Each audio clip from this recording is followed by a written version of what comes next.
All right, let's get right into it. Today, we're going to talk about one of the most critical parts of CMMC, and that's evidence. We're going to break down what auditors are really looking for and what that tangible proof of compliance actually looks like. You know, this quote, it really hits on a moment of truth for so many DoD contractors. You can feel totally secure.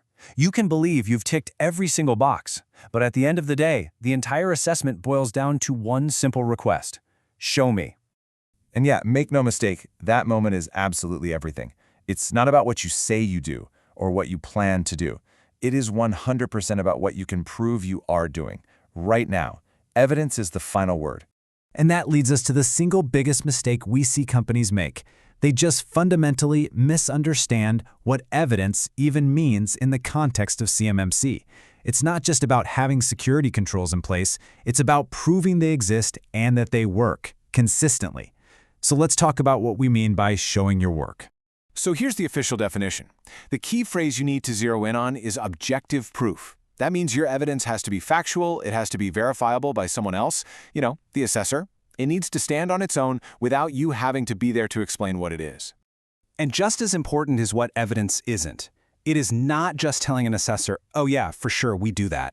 It's definitely not about your good intentions. And, this is a big one, it is not some beautifully written policy that's just gathering digital dust on a server somewhere. A policy by itself proves nothing about whether you're actually following it. Okay, so if you can't just tell them you're compliant, what is enough? Well, assessors are basically looking for a cohesive story, and it's a story told through 3 different kinds of proof.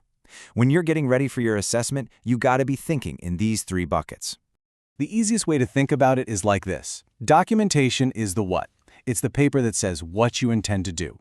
Then you have technical artifacts. That's the how. It shows how you're using technology to actually do it. And finally, you have interviews. That's the proof that your people really understand and follow through on all of it. Now, here's the real pro tip. These things don't live in isolation. You don't just provide one type of evidence and call it a day. For any given CMMC practice, the absolute strongest case you can make is by layering them together. It tells a complete story from 3 different angles, and that makes your compliance pretty much impossible to argue with. So let's actually walk through this. How do we get from the theoretical, the written rules in your policies, to the tangible proof an assessor can hold in their hands? This is really where the rubber meets the road. Okay, so everything starts with your documentation. This is the foundation, and we're not talking about just any old documents. These are the core policies that run your whole security program. We're talking about things like your access control policy, who gets access to what, or your incident response plan, what happens when things go wrong. But, and this is a huge but, your policy has to reflect reality. This is such a common failure point. If your document says you review access rights every quarter, but really you do it, whenever you get around to it, then that policy is not valid evidence. It's got to be a living document that guides what people actually do every day. So how do you prove your policies are alive and kicking? Well, that's where technical artifacts come in. These are the real, tangible outputs from your systems.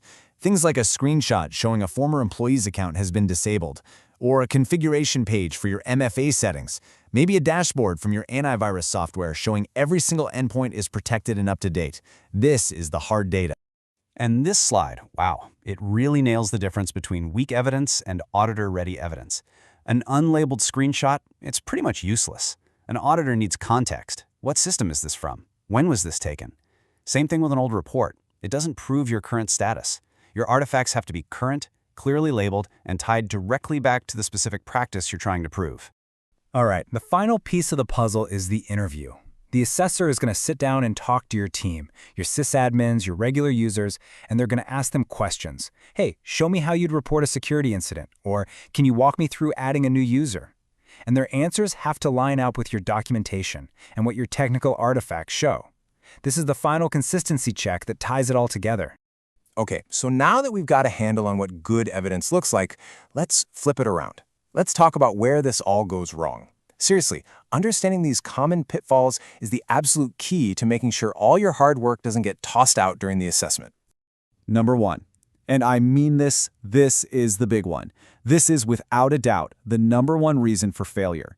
An organization hands over a perfect, beautiful policy, but when the assessor asks for a screenshot, a log file, or a report to prove it's actually being followed, crickets. there's nothing. And that is an automatic not met. Game over for that control. So how do you fix these things? Well, here are some really proactive ways to get ahead of it. Are you relying on old screenshots? You need to start a process to generate fresh, time-stamped evidence on a regular basis. Is your evidence just a big, messy folder of files? You need to map every single piece of proof back to the specific CMMC practice it satisfies. And if you're doing things informally, you got to stop. Document the process. Make it official. Make it repeatable. Let that sink in for a second. This is the core philosophy of any audit, but especially CMMC. If you can't prove it, it didn't happen. Your intent to be secure, your desire to do the right thing, it's irrelevant. The only thing that matters is the objective, documented proof of your compliance. So what's the best way to present all this proof? Organization is everything. Seriously. Create a folder structure that actually mirrors the CMMC model. Level, then domain, then the practice member. Use super clear file names. Timestamp everything. Trust me, an assessor who gets a well-organized package of evidence is immediately going to think, okay, these guys know what they're doing. They're prepared. And look, let's be real for a second. This is not easy. For a lot of businesses, especially small and mid-sized ones, the whole process of identifying, collecting, capturing, and then organizing hundreds, maybe thousands of pieces of evidence, it's the single most time-consuming and difficult part of getting ready for an assessment. But the good news is, you're not totally on your own here. There are resources out there, compliance tools, consultants who are designed specifically for this. They can help you figure out what evidence you need for each practice, capture it in an auditor-ready way, and get it all organized for a much smoother assessment.